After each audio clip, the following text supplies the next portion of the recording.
Welcome to the Future Customer Podcast. I'm your host, Tom Peace, CEO and founder of Sway Outcomes. We are a global customer engagement consultancy, helping brands to build repeatable customer revenue streams through innovative customer strategy.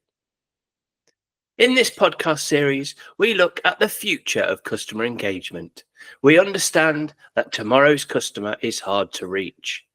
Retaining and growing customer relationships has never been so difficult. I'll discuss the latest challenges and solutions with industry champions, and we focus on what's next for the future of customer engagement. If you'd like to be on the show, then find me on LinkedIn. I'm always looking for new and interesting discussions with visionaries of customer success. Hope you enjoy the podcast. Welcome to the Future Customer Podcast.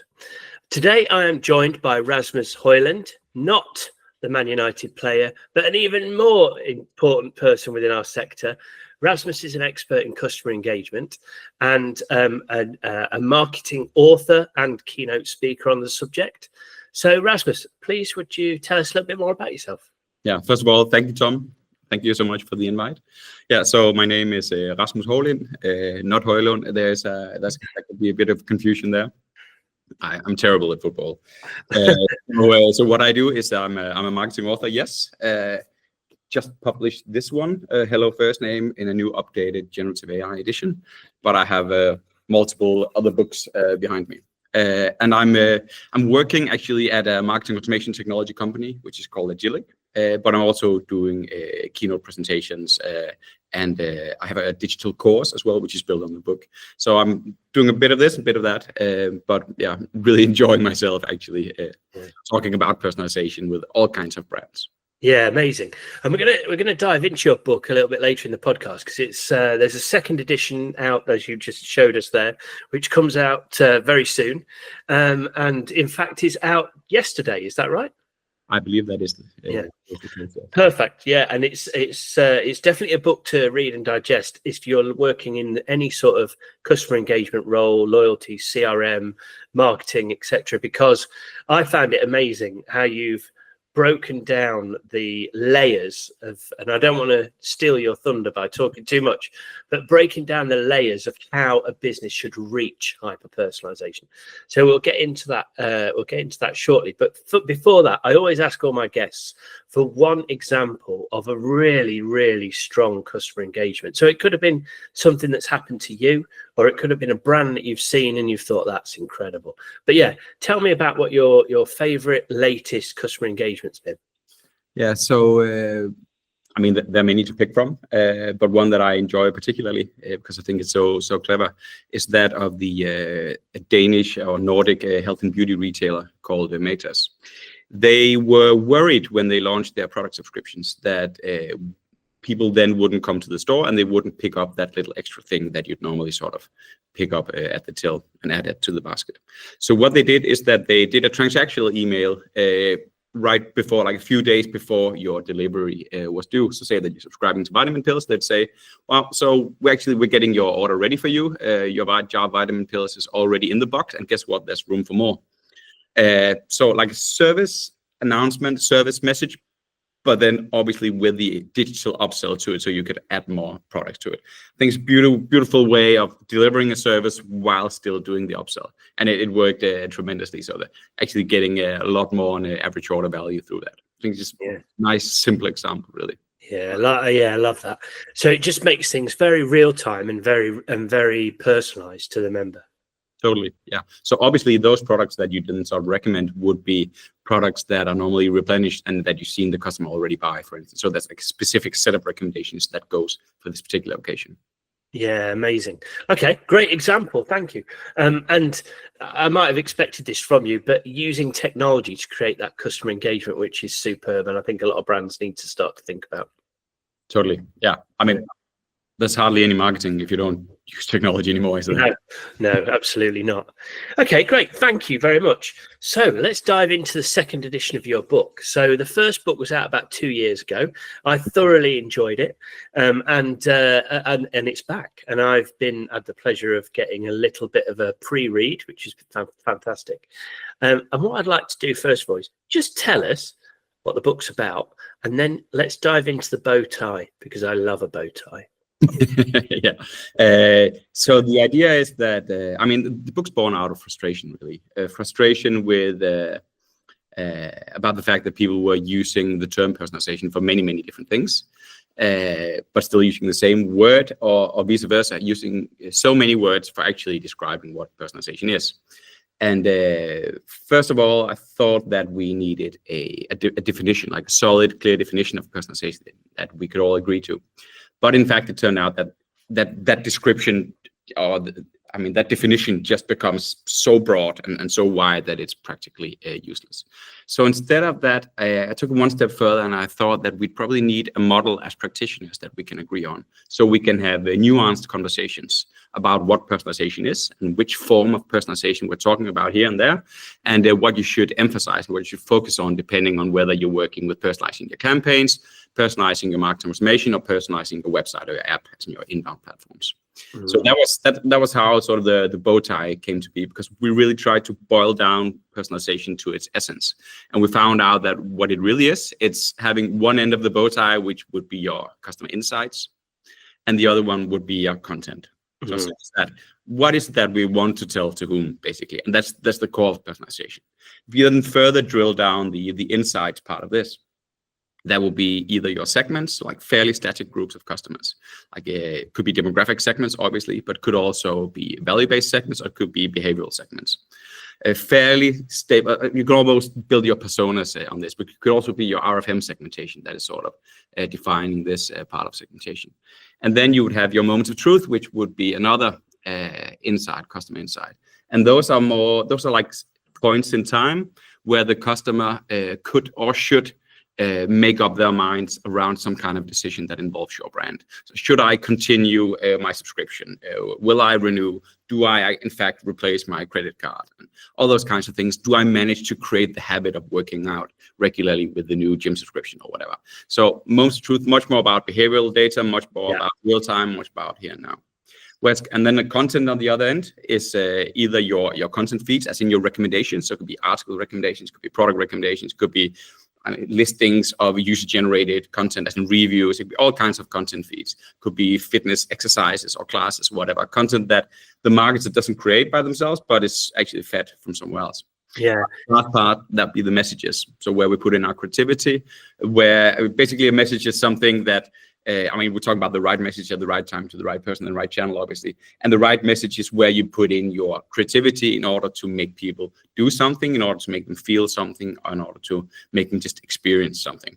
So, and the idea is that you should level these out. So you don't want to go to a party where you're like super heavy on the insights, where, you have all the insights in the world, but you're not telling anything to anybody.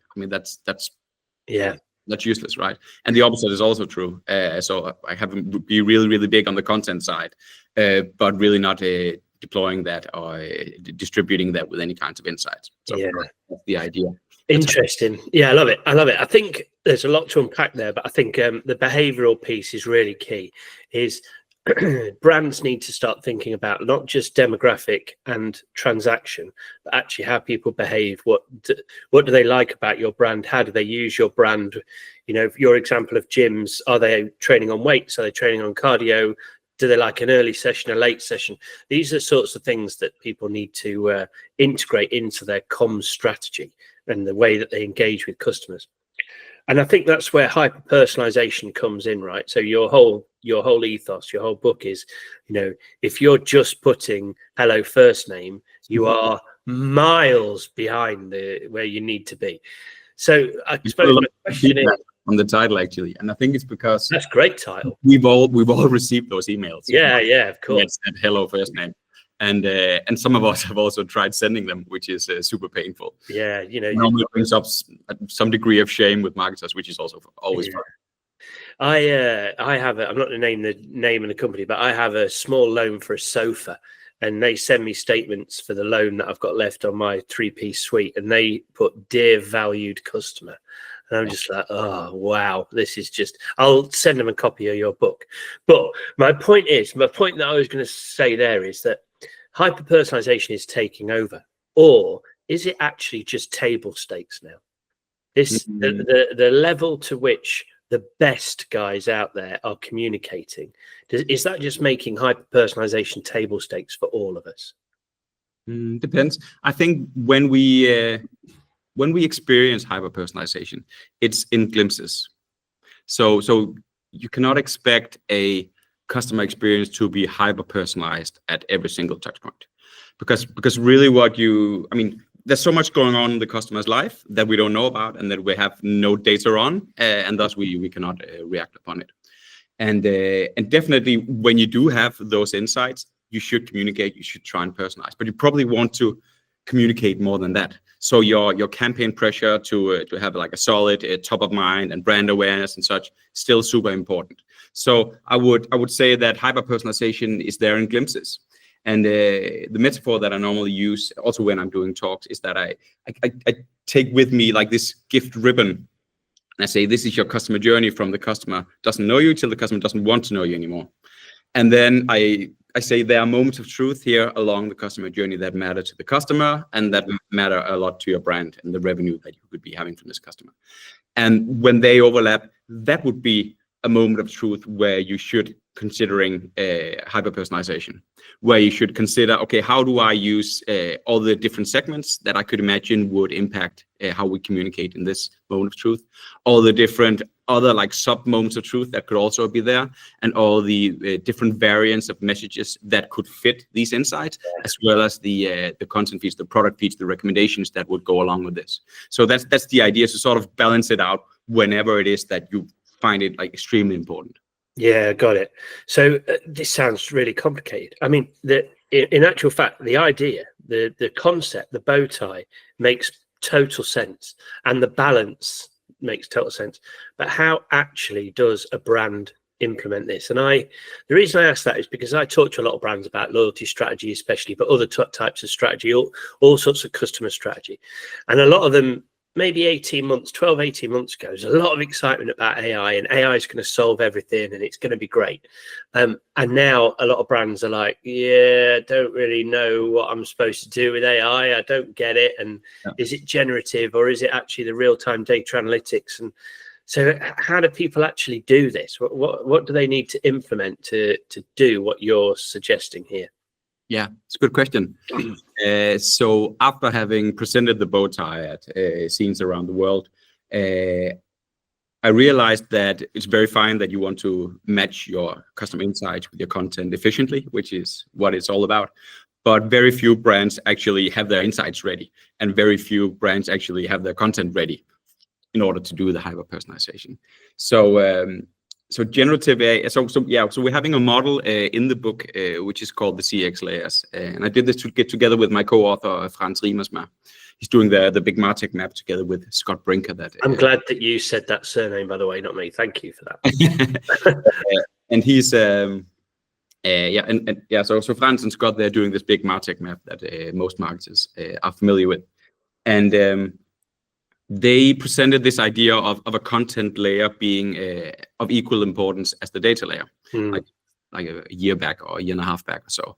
But they didn't really sort of double click on that and unfold it and say what it was. So Frans and I, we took up that challenge, and then we eventually came up with the model which is called the CX layers, which is basically where you have your data layer. I think most marketers are familiar with the data layer. So you have like you're collecting data, you have your master data, you are modeling your data into like with predictive analytics and modeling and so on into propensity scores, and then finally you activate those insights. Most sort of marketers are familiar with that, and many personalization projects have been very focused on getting the data layer ready.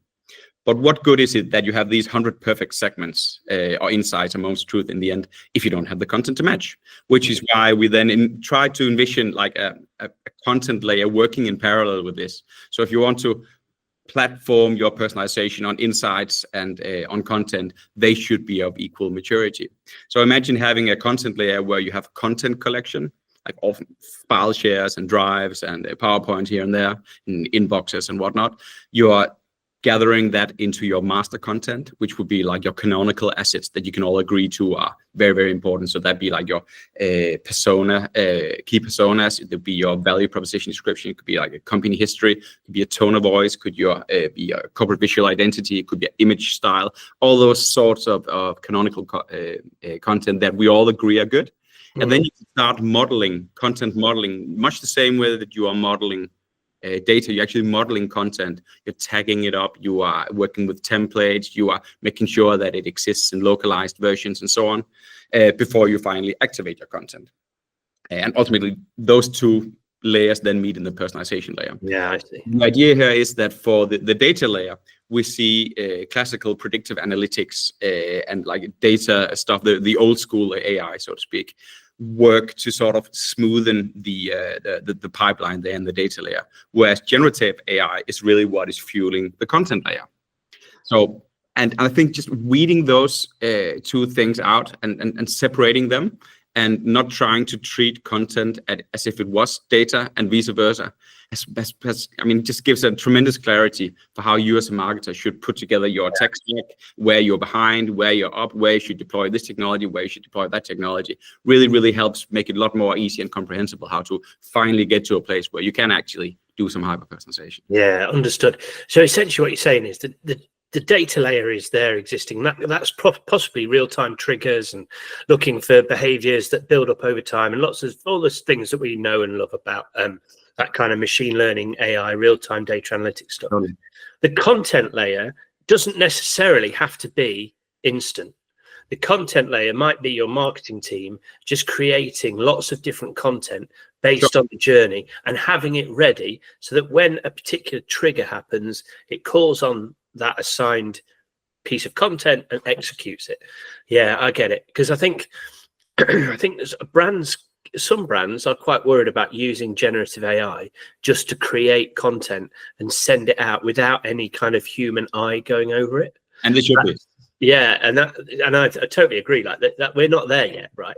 What we can do is get the AI to create the content that somebody reviews and allocates to a particular trigger or message or comm strategy or whatever, and then it's sitting there ready to go.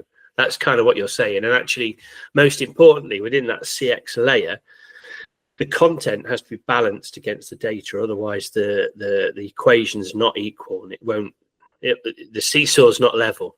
Imagine going to a party where you meet a person that knows everything about you, has all the insights on you, but really can't talk.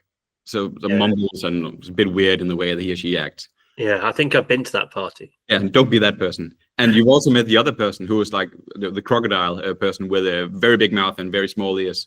So keeps talking, never listens, doesn't ask, doesn't remember what you just said, and so on. And you really want to balance that out. Yeah, I like that. The crocodile, yeah, and it's a good one. Yeah, good. Yeah. Okay, so the CX layer has got a data element and a content element, and then across the top of that is the hyper-personalization layer. The hyper-personalization brings together the equal amounts of content and data. Yeah. Amazing. I like to distinguish between data and insights, where data is like fairly raw, but eventually you turn it into insights. Sometimes you don't need to model it. You don't need an algorithm to do something, but really where you're working with personalization, it should be insights and not the raw content, not the raw data in itself. Okay, got it. And let's think about it the other way, because what you've talked about there is there's lots of data already, and the content layer has got to catch up, otherwise it's not balanced. But a lot of brands are starting to collect a lot of behavioral data, like they're linking with social media, they're using games, they're using quizzes and polls and surveys, and they're collecting loads of information. They're asking their members to create profiles and avatars. They've got all this great information, but maybe they don't know that necessarily this great content, but they don't really know how to execute that in a clever way through the data. So if you're a beauty brand and you know that somebody has got dark skin and oily hair, what do you do with that? What do you actually do into the personalization layer with that? So it actually works the other way as well, right? So some brands might have a wealth of data, but not necessarily, wealth of content, but not necessarily the data to kind of process it. Yeah, I've seen, especially with publishers, if you're in publishing, if you have like an online newspaper or magazine, then normally your content layer is really, really well structured, because you have a bunch of editors and journalists and they're producing this, so that's fairly streamlined. Whereas then it could be the data layer is suffering. Yeah, right. Okay. Well, fascinating. I mean, this is all explained really well in your book. I loved the kind of early showing that you provided. I hope that you used my testimonial. I don't know if you did or not. No, you did. Great. I love that. Love that. Yeah. So yeah, the book is out yesterday. So where can people find this book? Where can they get hold of a copy? So it's available on Amazon at the moment, and I will be making it available across more bookstores in the near future. Nice. I think Amazon is probably the best place to look it up right now. So your local Amazon store. Yeah, and it's edition 2, which has the red bow tie. It's a white background with the red bow tie. Let's show everyone. Yeah. So it's this is the old one, the purple one, whereas the one with the sort of, I think it's called pink red bow tie, is the new edition. That's the updated with the generative AI. And it's not only a book, in fact, because what we realized is that while people may understand the bow tie as a concept, that doesn't necessarily make them come up with sort of all the segments in the world that they could and should be using. And same for moments of truth and content feeds and messages. So we actually developed these personalization cards, which so there are like 200 cards in a deck, with all the most common segments, moments of truth, messages, and content feeds for retailers and for subscription businesses. And there, I mean, you cannot download the physical cards, obviously, but there's a Miro board template that you can actually use to get this around with, and find out how do I want to eventually design our personalized touch points. That's incredible. So is this like a corporate version of taco goat cheese pizza? I'm not familiar with that, so I wouldn't know. If you never paid taco goat cheese pizza, I never paid. It's incredible. It is incredible. Get on Amazon, get a copy, and I'll get a box of it. It's great. It's like Snap, but more complicated. It's a great game. But anyway, back to your cards. I think that's a really clever innovation, because I think, and there's loads of them there when you held them up there, there's absolutely tons of options. And I think that is where brands maybe struggle. It's okay, right, I've got AI, I've got data. What are all the segments? What are the touch points? What are the journeys for the customer? And those cards, I think, will be really invaluable in helping brands to work that out. And sometimes you start with the message. That could be fine. So we want to do an Easter campaign, and then you start with the message, which is an Easter campaign. Then you have all the other message cards, which would be then maybe relevant for this and that subsegment. And that's really where you sort of try and map out, how do we personalize this particular campaign? Or you start the other way around and say, okay, we have this segment that we want to grow. We have our value customers, and how do we grow those? And then you think about which messages could align with different subsegments within those value members, and which moments of truth that you really want to meet them in, and so on. So it's a really good tool for sort of working with this in a creative, non-tech environment. Because if you're sitting there with your MarTech tool looking into like an and or a condition editor, it really doesn't spark the imagination of the creativity. And actually, the other kind of side benefit of this is if you're watching this, you're a marketing, loyalty, CRM, customer engagement professional, and you are struggling to convince senior management as to why they need to engage and invest in this, showing them these cards, laying these cards out, this will kind of put it into their head just how complicated it is right now and into the future to engage the customer in the right way. You've got multiple segments, multiple messages, multiple journeys, all needs to be aligned through the technology. So yeah, I think, and where do people get these cards? Do they come with the book, or are they separate? Yeah, so I mean, currently you can't get a hold of the physical cards, but you can use the Miro board templates. We're working with a tool where we can actually like save it and map it and work with multiple use cases. You can get that. I think we could put a link in the show notes. But if you go to miroverse.com and search for personalization canvas, you should be able to find them.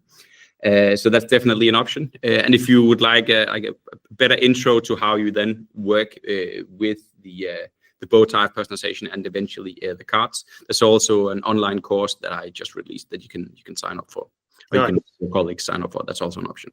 Okay, so if anybody needs any more information on that, we will put the links in the show notes. But just find Rasmus online, and if he starts talking about a goal drought at Man United, you've got the wrong Rasmus.